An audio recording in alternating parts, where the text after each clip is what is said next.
Hi learners, welcome back to Learn Well, where complex topics turn simple and learning becomes a joy. We know individuals can be resident or non-resident, but what's about a family? Can a Hindu undivided family have a residential status? And if yes, then how do we decide it? Well, today we are exploring a unique concept in taxation, that is residential status of a Hindu undivided family. This is especially important when it comes to filing the taxes, understanding how income from a joint family is taxed in India. In this video, I'll explain the rule, key conditions, and real life examples so by the end, you will be able to figure out a HUF residential status.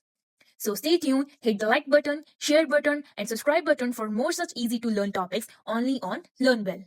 So let's begin. आज की video में हम Hindu undivided family which is also known as HUF के बारे में पढ़ेंगे।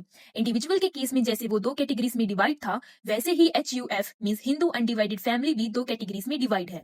One is resident and another one is non resident. Resident further दो categories में डिवाइड होता है, one is ordinary resident and another one is non ordinary resident. Ordinary resident को हम OR कहते हैं और नॉन ऑर्डिनरी रेजिडेंट को हम NOR कहते हैं। अब हम देखेंगे कि हिंदू अनडिवाइडेड फैमिली इंडिया में रेजिडेंट कब होगी। अगर हिंदू अनडिवाइडेड फैमिली के बिजनेस का control and management Holi situated है या पार्टली सिचुएटेड है इंडिया में, तब हम हिंदू अनडिवाइडेड फैमिली को इंडिया का रेजिडेंट मानेंगे। सबसे पहले हमें कंट्रोल और मैनेजमेंट का मतलब पता होना चाहिए। कंट्रोल एंड मैनेजमेंट का मतलब होता है बिजनेस के इंपॉर्टेंट डिसीजन कहाँ लिए जा रहे हैं। अगर हिंदू अनडिवाइडेड फैमिली का control and management Holi situated है इंडिया में, यानी हिंदू अनडिवाइडेड फैमिली के सारे बिजनेस डिसीजन इंडिया में लिए जा रहे हैं, या पार्टली सिचुएटेड है इंडिया में, यानी हिंदू अनडिवाइडेड फैमिली के डिसीजन थोड़े बहुत इंडिया में लिए जा रहे हैं और थोड़े बहुत डिसीजन इंडिया के बाहर लिए जा रहे हैं, तो उस केस में हम हिंदू अनडिवाइडेड फैमिली को इंडिया का रेजिडेंट मानेंगे। अब हम देखेंगे कि हिंदू अनडिवाइडेड फैमिली इंडिया में नॉन रेजिडेंट कब होगी।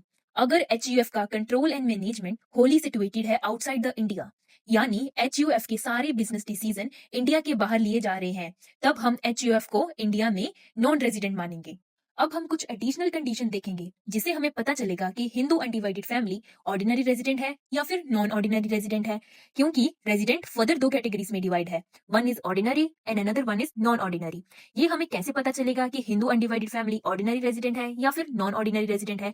ये कुछ एडिशनल कंडीशन है जिससे हमें पता चलेगा कि Hindu undivided family ordinary resident है या फिर नॉन ऑर्डिनरी रेजिडेंट है। तो चलिए पहली एडिशनल कंडीशन देखते हैं।